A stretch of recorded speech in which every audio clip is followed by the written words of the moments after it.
Start చేసుకుందాము బాబు. అందరికీ నమస్కారం. రాష్ట్రంలో గత 2-3 రోజులుగా సింగరేణి టెండర్ల కుంభకోణం, ముఖ్యమంత్రి గారు మంత్రుల మధ్య వాటాల పంచాయతీలు మనం చూస్తూ ఉన్నాం. అయితే మరికొన్ని దిమ్మెదిరిగే నిజాలు, మరికొన్ని కుంభకోణాలను ఈరోజు ఈ ద్వారా ప్రజల ముందు, రాష్ట్ర ప్రజల ముందు ఉంచబోతా ఉన్నాం. అయితే నిన్న మనం చూసాం, బట్టి విక్రమార్క గారు ప్రెస్ మీట్ చూసాం. వారు మాట్లాడుతూ కొత్త పద్ధతి కాంట్రాక్ట్ సైట్ విజిట్ సర్టిఫికెట్ అనే విధానం 9E బ్లాక్లో పెట్టారు. అందువల్ల ఈ 9E బ్లాక్ టెండర్లు రద్దు చేస్తున్నామని బట్టి విక్రమార్క గారు ప్రెస్ మీట్ నిన్న మనందరం కూడా చూసాం. అయితే ఈ కాంట్రాక్టర్ సైట్ విజిట్ సర్టిఫికెట్ అనేది గతంలో ఎప్పుడూ లేదు, మన రాష్ట్రంలో లేదు, భారతదేశంలో లేదు. మన రాష్ట్రంలో ఈ సింగరేణిలో కాంట్రాక్టర్ సైట్ విజిట్ సర్టిఫికెట్ విధానం బీఆర్ఎస్ హయాంలో కానీ అంతకుముందు కానీ ఈ విధానం లేదు. అదేవిధంగా వెస్టర్న్ కోల్ ఫీల్డ్స్లో కానీ కోల్ ఇండియాలో కానీ ఇటువంటి విధానం లేనే లేదు. రేవంత్ రెడ్డి గారు ప్రభుత్వం వచ్చిన తర్వాత 2024 సంవత్సరంలో సైట్ విజిట్ సర్టిఫికేట్ విధానాన్ని సింగరేణిలో తెచ్చింది రేవంత్ రెడ్డి గారి ప్రభుత్వం. రేవంత్ రెడ్డి గారి ప్రభుత్వం ఈ విధానం తెచ్చిన తర్వాత మొట్టమొదటి బెనిఫిషరీ ఎవరు? రేవంత్ రెడ్డి బావమరిది సృజన్ రెడ్డి. ఆయన కంపెనీ శోధా కన్స్ట్రక్షన్కే ఈ సైట్ విజిట్ సర్టిఫికేట్ వచ్చిన తర్వాత మొదటి టెండర్ దక్కింది. ఇది 2024లోనే ఈ సైట్ విజిట్ సర్టిఫికేట్ విధానాన్ని తీసుకొచ్చింది.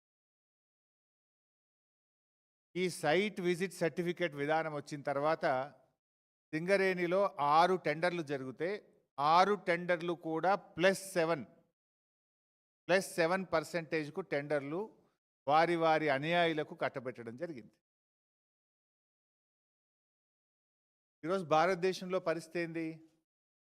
ఓబీ కోల్ బ్లాక్ టెండర్లు ఎక్కడ జరిగినా ఈ దేశంలో, అది కోల్ ఇండియాలో కానీ వెస్టర్న్ కోల్ ఫీల్డ్స్లో కానీ కాంగ్రెస్ ప్రభుత్వం రాకముందు సింగరేణిలో కానీ ఎనీ కోల్ బ్లాక్ టెండర్ -10 నుంచి -22% పోతుంది.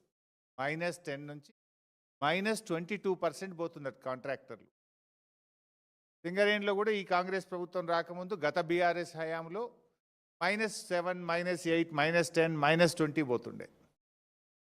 ఇప్పుడు కూడా ఈ దేశంలో వెస్టర్న్ కోల్ ఫీల్డ్స్ కానీ కోల్ ఇండియాలో కానీ ఎనీ ఓబీ టెండర్ -10 to -22 ఉంటుంది. కానీ మన రాష్ట్రంలో రేవంత్ రెడ్డి గారి ప్రభుత్వం వచ్చిన తర్వాత ఈ సైట్ విజిట్ సర్టిఫికెట్ అనే కొత్త విధానం తెచ్చిన తర్వాత అన్ని టెండర్లు కూడా +7 నుంచి +10% పోతా ఉన్నాయి.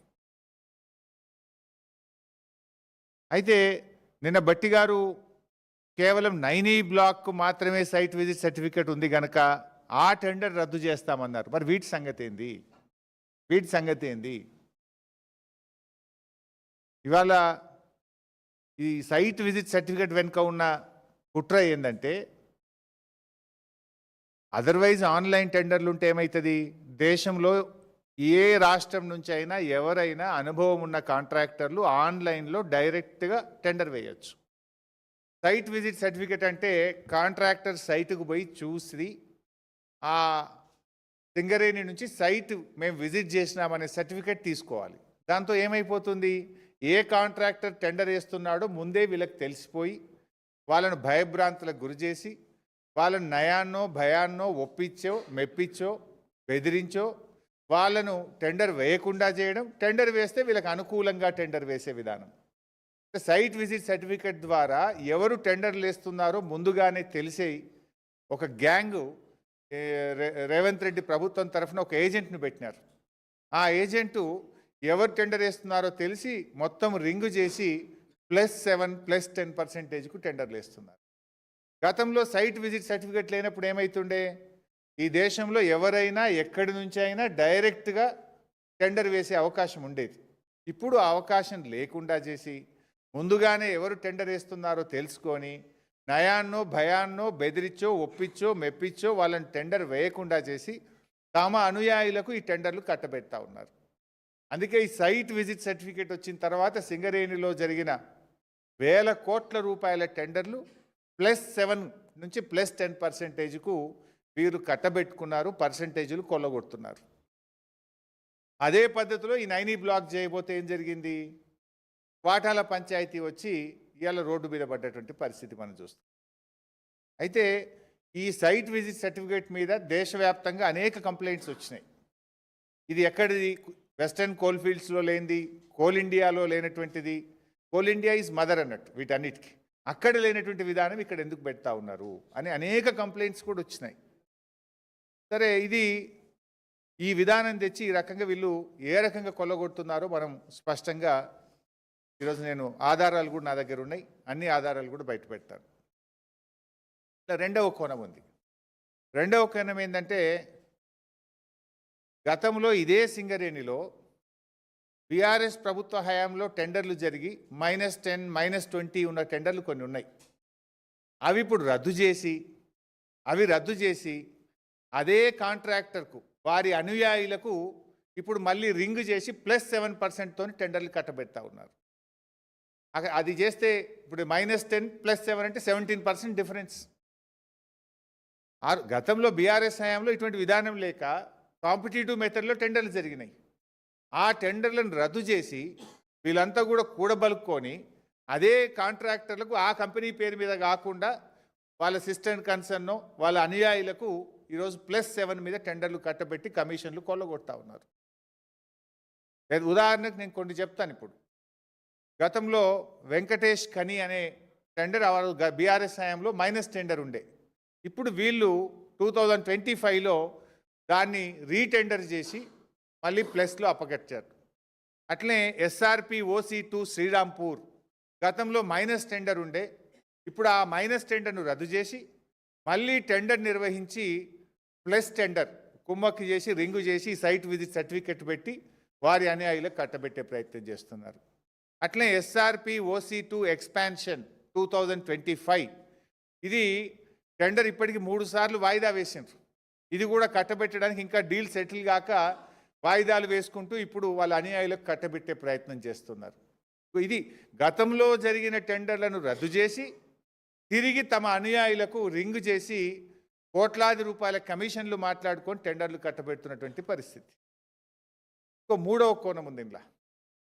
గతంలో సింగరేణి ఏం చేసేదంటే డీజిల్ బల్క్గా IOC నుంచి ప్రభుత్వ రంగ సంస్థల నుంచి, ఇది కూడా ఒక కేంద్ర ప్రభుత్వ రంగ రాష్ట్ర ప్రభుత్వ రంగ సబ్సిడరీ సంస్థ, డైరెక్ట్గా డీజిల్ తీసుకొచ్చి కాంట్రాక్టర్లకు డీజిల్ వాళ్ళు సరఫరా చేసి పని మాత్రమే చేయించుకునేవాళ్ళు. కానీ వీళ్ళ కమిషన్ల కోసం, వర్క్ వాల్యూ పెంచడం కోసం, పర్సంటేజీల కోసం ఇప్పుడు ఏం చేసిండ్రు? డీజిల్ను కూడా కాంట్రాక్టర్ ఖాతాలో జమ చేసినారు. అప్పుడు ఏమైంది? 50 కోట్ల పని 100 కోట్లు అవుతుంది, డబుల్ అవుతుంది. పర్సంటేజ్ 50 కోట్ల మీద 10% మాట్లాడుకుంటే 100 కోట్లు డీజిల్ కూడా కలిపితే 100 కోట్ల మీద 10% వస్తుంది కదా. కమిషన్ల కోసం సింగరేణి ఇచ్చేటువంటి డీజిల్ విధానాన్ని రద్దు చేసి దాన్ని కాంట్రాక్టర్ ఖాతాలో జమ జరిపి ఈరోజు పెద్ద ఎత్తున పర్సంటేజీలు కొల్లగొట్టే కొత్త విధానాన్ని కూడా రేవంత్ రెడ్డి ప్రభుత్వం తీసుకొచ్చింది. ఇన్ఫ్యాక్ట్ దీనివల్ల సింగరేణికి బాగా లాస్. ఎప్పుడైనా కాంట్రాక్టర్కి బిల్లు చెల్లించినప్పుడు 18% GST కట్టాల్సి ఉంటుంది. నువ్వు 50 కోట్లు పని చేస్తే 50 కోట్ల మీదనే నీకు GST కట్టాలి. ఇప్పుడు డీజిల్ కూడా కలిపితే ఏమవుతుంది? అది డబుల్ రేట్ అవుతుంది, 100 కోట్లు అవుతుంది 50 కోట్ల పని. ఇప్పుడు 100 కోట్ల మీద GST కడితే సింగరేణి సంస్థకు నష్టం కదా.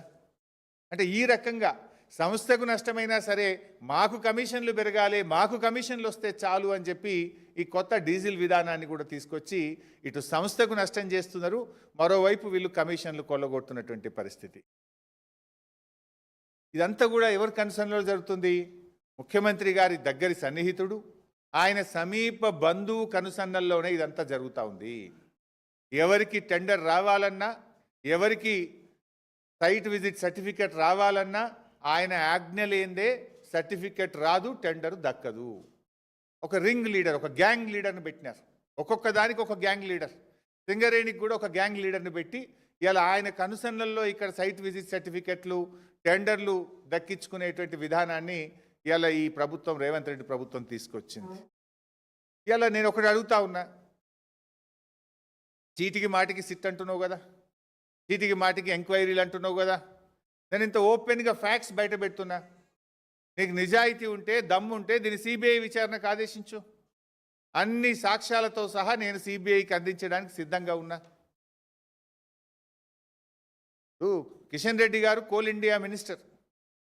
ఇలా కేంద్ర ప్రభుత్వంకు సింగరేణిలో 49% వాటా ఉంది. కిషన్ రెడ్డి గారు ఇవాళ రేవంత్ రెడ్డితో బీజేపీకి అక్రమ సంబంధం లేకపోతే, రేవంత్ రెడ్డి బీజేపీల మధ్య చీకటి ఒప్పందం లేకపోతే వెంటనే దీని మీద సిబిఐ విచారణకు ఆదేశించాలని నేను బీజేపీ పార్టీని, కిషన్ రెడ్డి గారిని నేను డిమాండ్ చేస్తా ఉన్నా. మీరు కుమ్మక్కు కాకపోతే ఆదేశించండి, మీరు సిబిఐ విచారణకు ఆదేశించండి. నా దగ్గర ఉన్న అన్ని ఆధారాలు తెచ్చి నేను సిబిఐకి ఇవ్వడానికి సిద్ధంగా ఉన్నా. నేను చెప్పిన ప్రతి విషయం మీద కూడా నా దగ్గర ఆధారం ఉంది. అందుకే ఇవాళ మీరు ఇంకోటి గమనిస్తే 2 సంవత్సరాల నుంచి సింగరేణికి ఒక పర్మనెంట్ సిఎండి లేడు. వీళ్ళ అడుగులకు మడుగులొత్తే విధంగా, వీళ్ళ అరాచకాలను చేసుకునే విధంగా ఇన్ఛార్జ్ ఎండీలను పెట్టి అడ్డగోలు వ్యవహారాలు ఇవాళ సింగరేణిలో నడిపిస్తూ ఉన్నారు. జనరల్గా సింగరేణికి ఒక సీనియర్ మోస్ట్ ఐఏఎస్ అధికారిని, ఒక స్పెషల్ చీఫ్ సెక్రటరీ ర్యాంక్, ఒక ప్రిన్సిపల్ సెక్రటరీ ర్యాంక్లో ఉండే సీనియర్ అధికారులను సింగరేణి సీఎండీగా పెడుతూ ఉంటారు. కానీ ఈ ప్రభుత్వం వచ్చిన 2 ఏళ్ల నుంచి సింగరేణికి రెగ్యులర్ సీఎండీఏ లేడు, ఒక రెగ్యులర్ జేఎండీ లేడు, రెగ్యులర్ డైరెక్టర్లు లేరు. ఇన్ఛార్జీలను పెట్టి ఈ అడ్డగోలు వ్యవహారాలకు తెరలేపినారు. తమ యొక్క అడ్డగోలు వ్యవహారాలు, తమ పర్సంటేజీలు, తమ చీకటి ఒప్పందాలు, కాంట్రాక్టర్లు దక్కించుకోవడానికి వీళ్ళు ఇన్ఛార్జీల పాలన కొనసాగిస్తూ ఇదంతా కూడా చేస్తూ ఉన్నారు. ఎందుకు లేరని నేను అడుగుతా ఉన్నా. నేను భట్టి గారిని అడుగుతా ఉన్నా, భట్టి గారు ఈ సైట్ విజిట్ సర్టిఫికేట్ మీరు లేదని చెప్పి 9E బ్లాక్ను రద్దు చేసినారు కదా, మరి సైట్ విజిట్ సర్టిఫికేట్ పేరు మీద జరిగిన అన్ని టెండర్లు రద్దు చేయాలని చెప్పి నేను డిమాండ్ చేస్తూ ఉన్నా. దీని మీద వెంటనే సిబిఐ విచారణ ఆదేశించాలని నేను డిమాండ్ చేస్తూ ఉన్నా. ఈ సైట్ విజిట్ సర్టిఫికేట్ విధానాన్ని సింగరేణిలో శాశ్వతంగా రద్దు చేయాలని చెప్పి నేను డిమాండ్ చేస్తూ ఉన్నా. ఈ డీజిల్ విధానం తెచ్చి కమిషన్లు కొల్లగొట్టే ఈ కొత్త విధానాన్ని రద్దు చేయాలని మేము డిమాండ్ చేస్తూ ఉన్నాం. సింగరేణికి ఒక నిజాయితీ కలిగిన ఒక ఉన్నత అధికారిని సీఎండీగా శాశ్వత ప్రాతిపదికన నియమించాలని చెప్పి కూడా ఈరోజు మేము డిమాండ్ చేస్తూ ఉన్నాం. మరి అదేవిధంగా నేను గతంలో కూడా ఒకసారి చెప్పిన సింగరేణి సంగతి ఏమో ఇట్లా ఉన్నది. గతంలో ఈ క్యాబినెట్ ఒక దండుపాలెం మూట అని చెప్పి నేను ఆరోపిస్తే నా మీద ఈ మంత్రులంతా కూడా విరుచుకపడ్డారు నా మీద. ఇప్పుడు నేను అడుగుతున్నా, మీ దండుపాలెం మూట కాకపోతే ఏంది? మీరే బయటపడుతున్నారు కదా, తన్నుక సస్తున్నారు కదా. ఇప్పుడు ఈ 9E బ్లాక్ టెండర్లలో ముఖ్యమంత్రి వర్సెస్ భట్టి గారు వర్సెస్ కోమటిరెడ్డి కదా, ముగ్గురు దండుకుంటేనే కదా ఇదంతా విషయం బయటకు వచ్చింది. ఇలా బొగ్గు టెండర్లలో, సింగరేణి టెండర్లలో రేవంత్ రెడ్డి గారు వర్సెస్ భట్టి గారు వర్సెస్ కోమటిరెడ్డి గారు. నాకు దక్కాలంటే నాకు దక్కాలి, నా మనుషులకు దక్కాలంటే నా మనుషులకు దక్కాలని ముగ్గురు మధ్య వాటాల పంచాయతీ కాకపోతే ఏంది ఇది? పాపం మధ్యలో ఐఏఎస్ అధికారులు, జర్నలిస్టులు బలిపశువులు అయిపోయినారు. మీ వాటాల పంచాయతీకి, మీ టెండర్ల పంచాయతీకి, మీ కాంట్రాక్టర్ల పంచాయతీకి ఐఏఎస్ అధికారులను ఎందుకు బలి చేస్తున్నారు? జర్నలిస్టులను ఎందుకు బలి చేస్తున్నారు? మీరు తన్నుక సచ్చింది నిజం, వాటాల కోసం కొట్టుకున్నది నిజం, నాకంటే నాకు టెండర్ అని చెప్పి తన్నుకున్నది నిజం. దీంట్లో జర్నలిస్టులు ఏం పాపం చేసిండ్రు? ఇది ముగ్గురు దన్నుకున్నారు. గతంలో మీరు చూశారు డెక్కన్ సిమెంట్స్ యజమానిని ముఖ్యమంత్రి గారి ఇంటికి ఎదురుగా గెస్ట్ హౌస్లో తుపాకీ పెట్టి వసూలు చేసిండ్రు అని స్వయంగా కేబినెట్ మంత్రి గారి కుమార్తె చెప్పారు. అది ఎవరు చేసిండ్రు? ముఖ్యమంత్రి గారికి అత్యంత సన్నిహితుడు రోహిన్ రెడ్డి గారు చేసిండ్రు అని చెప్పి మంత్రి గారి కుమార్తె చెప్పింది. అంటే మీరు అక్కడేం జరిగింది? ముఖ్యమంత్రి వర్సెస్ కొండా సురేఖ గారు. ఏం పంచాయతీ? వ్యాపారవేత్తల దగ్గర తుపాకులు పెట్టి బెదిరించిన, వసూలు చేసిన డబ్బుల్లో వాటా పంచాయతీ. అక్కడేమో డెక్కన్ సిమెంట్స్ యాజమాని ఇచ్చిన డబ్బుల్లో వాటాల పంచాయతీతోని ముఖ్యమంత్రికి దేవాదాయ శాఖ, అటవీ శాఖ మంత్రి మధ్యలో పంచాయతీ చూశాం. మరో పంచాయతీ టెండర్ల పంచాయతీ. సమ్మక్క సారక్క మేడారం టెండర్లలో దేవాదాయ శాఖ టెండర్లు పిలిచి టెండర్లు ఫైనల్ చేస్తే తనకు దక్కలేదని, పొంగులేటి గారి కంపెనీకి దక్కలేదని టెండర్లే రద్దు చేసి దేవాదాయ శాఖ నుంచి ఆ టెండర్ల విధానాన్ని R&B శాఖకు బదిలీ చేసి టెండర్లు దక్కించుకున్నది పొంగులేటి గారి కంపెనీ కాదా? అంటే సమ్మక్క సారక్క టెండర్ల విషయంలో దేవాదాయ శాఖ మంత్రి సురేఖ గారు, పొంగులేటి శ్రీనివాసరెడ్డి గారు ఇద్దరి మధ్యలో వైరం మనం ఓపెన్గా వాటాల కోసం కాంట్రాక్టర్ల కోసం పోరాడుకున్నది మనం చూడలేదా? దేవాదాయ శాఖ టెండర్లు పిలిచింది నిజం, టెండర్లు వేరే కాంట్రాక్టర్కు దక్కింది నిజం, తనకు దక్కలేదని ఆ టెండర్లు రద్దు చేసింది నిజం, దేవాదాయ శాఖ నుంచి R&B శాఖకు టెండర్లు పిలిచే అవకాశం ఇచ్చింది నిజం, ఆ టెండర్ పొంగులేటి కంపెనీ దక్కించుకున్నది నిజం. ఇంత ఓపెన్గా కాంట్రాక్టర్ల కోసం ఇద్దరు మంత్రుల మధ్య తగువు చూసాం. ఆ తర్వాత ముఖ్యమంత్రి గారు వర్సెస్ జూపల్లి గారు. నా అల్లునికి కావాలంటే నా కొడుకు కావాలి, అదేమంటారు చూడు, హాలోగ్రామ్ టెండర్, సీల్ హాలోగ్రామ్ టెండర్లలో అల్లుడికి కావాలని మంత్రి గారు, కొడుకు కావాలని మంత్రి గారు, అల్లుడికి కావాలని ముఖ్యమంత్రి గారు. ఇద్దరి మధ్య పంచాయతీ ఎక్కడికి పోయింది? పాపం ఒక నిజాయితీ గల అధికారి, ఒక IAS అధికారి బలైపోయిన పరిస్థితి. ముఖ్యమంత్రి గారు వర్సెస్ ఎక్సైజ్ మంత్రి గారు, హాలోగ్రామ్ టెండర్ల పంచాయతీ. మొన్న చూసినాం, కోమటిరెడ్డి గారిది కూడా చూసినాం. అరే నేను అసెంబ్లీలోనే చెప్పినా, ఇక ఒక్క సినిమాకు కూడా అనుమతి ఇచ్చేదే లేదు, ప్రివ్యూ షో లేదు, రేట్లు పెంచేది లేదు, నేను సంతకం పెట్టకుండానే జీవోలు వస్తున్నాయని ఆయన బహిరంగంగా చెప్పిండు. వీడియోలు మనందరం చూసినాం. సినిమాలకు ప్రివ్యూ షోలు రేట్లు పెంచుకునే దాంట్లో వాటాల పంచాయతీ, ముఖ్యమంత్రి వర్సెస్ కోమటిరెడ్డి గారు. ఇది నేను చెప్పలే, కోమటిరెడ్డి గారే చెప్పిండ్రు. ఏం జరుగుతుంది రాష్ట్రంలో? ప్రజలు గమనిస్తున్నారండి. టెండర్ల పంచాయతీ, వాటాల పంచాయతీ, కమిషన్ల పంచాయతీ, బెదిరించి సంపాదించుకున్న డబ్బులు పంచుకోవడంలో పంచాయతీ. What's happening in the state? ప్రజలు మీరు ఇచ్చిన 6 గ్యారెంటీలు చూసి కదా మిమ్మల్ని గెలిపించింది. 6 గ్యారెంటీలు అటకెక్కినాయి, వాటాల పంచాయతీలు ముందుకు వచ్చినాయి. వాటాల కోసం తనఖా చేస్తున్నారు మీరంతా. అరే మొన్న చూసినాం కదా, ఆయన పేరేంది, మన AICC నాయకులు సంపత్ కుమార్ గారు డైరెక్ట్ కాంట్రాక్టర్నే బెదిరించేసిండు. 8 కోట్లు ఇస్తావా అని పేపర్లలో చదివినాం మనం. 8 కోట్లు ఇచ్చేదాకా కాదు అని వాళ్ళను కొట్టుడు, బండ్లు గుంజుకునుడు. కాంట్రాక్టరే స్వయంగా పోలీస్ డిపార్ట్మెంట్కు కంప్లైంట్ ఇచ్చిండు కదా. ఏది యాక్షన్, ఏది సిట్, ఏది? ఆ జర్నలిస్టులను వేధించడానికి సిట్టు, ప్రతిపక్ష పార్టీ BRSను వేధించడానికి సిట్ల మీద సిట్లు, కమిషన్ల మీద కమిషన్లు. మరి వీటి మీద సిట్లేవి, కమిషన్లేవి? నేను అడుగుతున్నా, కాకి బుక్ అందరికీ సమానమే అని నీతులు చెప్పే DGP శోధర్ రెడ్డి గారు, మీ కాకి బుక్ కాకెత్తుకపోయిందా? ఎక్కడ పోయింది? కాంట్రాక్టర్ డైరెక్ట్గా పోలీస్ స్టేషన్లో కంప్లైంట్ ఇస్తే ఇప్పటికి ఎందుకు అరెస్ట్లు అయితే లేవు? ఏమైంది కాకి బుక్కు? సజ్జనార్ బాగా మాట్లాడినావు కదా, మొన్న జర్నలిస్టులను బెదిరించినావు కదా. ఎమర్జెన్సీ ఉంటే మీరు ఇక్కడ ఉంటారా, నేను మీతో మాట్లాడతానా, మీరంతా జైల్లో ఉంటారని జర్నలిస్టులనే బెదిరించే ధోరణితో మాట్లాడినావు కదా. ఏమైంది నీ రూల్ బుక్కు? సజ్జనార్ నీకు ఇవేం కనబడతలేవా? నేను అడుగుతా ఉన్నా. ఇది ఒక దండుపాలెం ముఠా తయారైపోయింది. రాష్ట్రం పరువు తీస్తూ ఉన్నారు మీరు. Telangana the best state in the country అని కేసీఆర్ గారు చూపించారు. పెట్టుబడులకు స్వర్గధామంగా కేసీఆర్ గారు చూపించారు. అద్భుతమైన పురోగతి సాధించింది తెలంగాణ రాష్ట్రం కేసీఆర్ గారి నాయకత్వంలో. మీరు వచ్చిన తర్వాత వాటాల పంచాయతీలు, కాంట్రాక్టుల పంచాయతీలు, బెదిరింపులు, భూ కబ్జాలు, దీంట్లో మీరు ప్రగతి సాధిస్తూ ఉన్నారు. ప్రజలు అన్ని గమనిస్తున్నారు. ఇంకో మాట వచ్చింది మొన్న మీడియాలో, రేవంత్ రెడ్డి తెలియకుండానే సిట్టేసిండ్రు. రేవంత్ రెడ్డే హోమ్ మినిస్టరు, రేవంత్ రెడ్డే ముఖ్యమంత్రి. రేవంత్ రెడ్డి తెలియకుండా సిట్టు పడుతుందా? ఎట్లొచ్చింది ఆ సిట్టు? ఒకవేళ రేవంత్ రెడ్డి తెలియకుండా సిట్టే వస్తే ముఖ్యమంత్రిగా యు ఆర్ ఫెయిల్. ముఖ్యమంత్రిగా నువ్వు ఫెయిల్. నీకు పాలన మీద పట్టు లేదు, నీకు పరిపాలన మీద పట్టు తప్పింది. నువ్వు ముఖ్యమంత్రిగా పనికిరావు ఆ కుర్చీకి. నీకు తెలియకుండా సిట్ వచ్చింది నిజమే అయితే నువ్వు ముఖ్యమంత్రిగా కుర్చీకి పనికిరావు. You are failed to administer the state. మీరేమన్నా సర్కార్ నడుపుతున్నారా, సర్కస్ నడుపుతున్నారా? ముఖ్యమంత్రి తెలియకుండానే సిట్ వస్తుందా?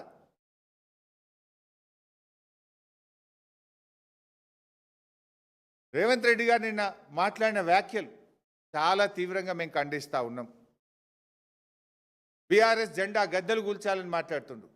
బిడ్డ, నువ్వు బీఆర్ఎస్ జెండా గద్దెల దోలికొస్తే నీ గద్దె కూల్త జాగ్రత్త అని చెప్పి హెచ్చరిస్తూ ఉన్నాం. దుమ్ము అయిపోతావు బిడ్డ. నువ్వు అయినా బీఆర్ఎస్ పార్టీ నువ్వు కూలిస్తే బీఆర్ఎస్ పార్టీ ఏదో జెండా గద్దెల్లో లేదు, ప్రజల గుండెల్లో ఉన్నది బీఆర్ఎస్ పార్టీ. బీఆర్ఎస్ పార్టీ జెండా గద్దెల్లో నువ్వు కూలిస్తే పోయే పార్టీ కాదు. తెలంగాణ ప్రజల గుండెల్లో పుట్టిన పార్టీ బీఆర్ఎస్ పార్టీ, ప్రజల హృదయాల్లో ఉన్నటువంటి పార్టీ బీఆర్ఎస్ పార్టీ. ఈ హౌలా మాటలు బంద్ చేయి, పిచ్చి పిచ్చి మాటలు బంద్ చేయి. 6 గ్యారంటీల మీద దృష్టి పెట్టు. నిన్న కేబినెట్ మీటింగ్ జరిగింది. రాష్ట్రంలో రైతులు ఆశగా ఎదురు చూసినారు. సంక్రాంతికే నువ్వు రైతు బంధు ఇస్తామని ఎదురు చూశారు యాసంగి పంటకు. సరే సంక్రాంతికి ఇయ్యలేదు, నిన్న కేబినెట్ మీటింగ్లోనైనా రైతు బంధు ఇస్తావేమోనని ఎదురు చూసిన రైతులకు నిరాశ మిగిలింది. అరేగా ఎరువుల కొరత ఉంది, దాని మీద ఏమైనా కేబినెట్ మాట్లాడుతుందేమో అనుకున్నాం.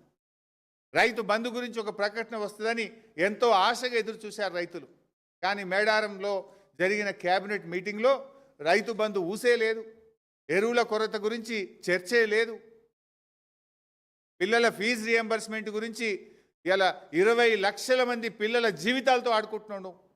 నిన్న కేబినెట్ మీటింగ్లో గా పిల్లల ఫీజు రియంబర్స్మెంట్ గురించి ఒక చర్చ తీసుకుంటారేమో, నిర్ణయం తీసుకుంటారేమో అని ఎదురు చూసిన 20 లక్షల ఎస్సీ ఎస్టీ బీసీ పిల్లలకు నిరాశ మిగిల్చినావు కదా నువ్వు. అయినా ఎన్టీఆర్ గురించి నువ్వు మాట్లాడుతున్నావు. అసలు ఎన్టీఆర్ గారు ఆ పార్టీ ఎప్పుడు పుట్టిందండి? రాహుల్ గాంధీ మన ముఖ్యమంత్రి రాజీవ్ గాంధీ గారు మన ముఖ్యమంత్రి అంజయ్య గారిని అవమానిస్తే కదా తెలుగువారి ఆత్మగౌరవ నినాదంతో పుట్టింది ఆనాడు తెలుగుదేశం పార్టీ. ఇదే కాంగ్రెస్ పార్టీ ప్రధానమంత్రి రాజీవ్ గాంధీ గారు మన ముఖ్యమంత్రి అంజయ్య గారిని అవమానిస్తే ఆ రోజు తెలుగుదేశం పార్టీ పుట్టింది. తెలుగుదేశం పుట్టుకనే కాంగ్రెస్ వ్యతిరేకంగా.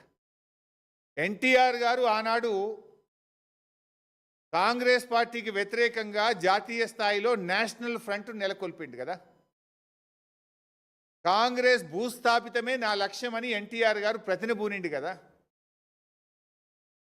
నిజంగా కాంగ్రెస్ భూస్థాపితమైతే ఎన్టీఆర్ గారి ఆత్మశాంతి చేకూరుతుంది. నీకు అంత ప్రేమ ఉంటే పోయి తెలుగుదేశంలో ఉండేనువ్వు ఎందుకు కాంగ్రెస్లోకి వచ్చినావు? నువ్వు ద్రోహివి నిజంగా చెప్పాలంటే. ఇవాళ తెలుగుదేశం నుంచి బయటకు వచ్చి నువ్వు ద్రోహం చేసినావు తెలుగుదేశానికి. ఇవాళ నువ్వు ఎన్టీఆర్ గురించి మాట్లాడే అర్హత ఉందా? ఎన్టీఆర్ జీవితం అంతా కాంగ్రెస్ వ్యతిరేకంగా పోరాడిండు. గల్లీ నుంచి ఢిల్లీ దాకా కాంగ్రెస్ వ్యతిరేకంగా పోరాడిండు. ఆ ఎన్టీఆర్ గారు ఎప్పుడు ఆత్మశాంతి చేకూరుతుందంటే కాంగ్రెస్ ఈ రాష్ట్రంలో భూస్థాపితమైతే ఎన్టీఆర్ గారి మనశ్శాంతి జరుగుతుంది. ఇప్పటికైనా నువ్వు ఏది పడుతుంది, ఎక్కడ పోతే ఏ రోడ్డు కాడ ఖమ్మంలో పోతే ఏదో 4 ఓట్లు వస్తాయని చెప్పి తెలుగుదేశం జెండాలతో నువ్వు మీటింగ్లో మాట్లాడుతున్నావు. ఇలా అసలు నువ్వు ఉన్నది కాంగ్రెస్లా, తెలుగుదేశం ఎవరితో ఉన్నది? ఈరోజు కేంద్రంలో బీజేపీ ప్రభుత్వంతో ఉన్నది తెలుగుదేశం పార్టీ. మరి కాంగ్రెస్ దేశం మొత్తం బీజేపీ వ్యతిరేకంగా పోరాడుతుంది. నువ్వు ఎవరితో కలిసి పనిచేస్తున్నావు?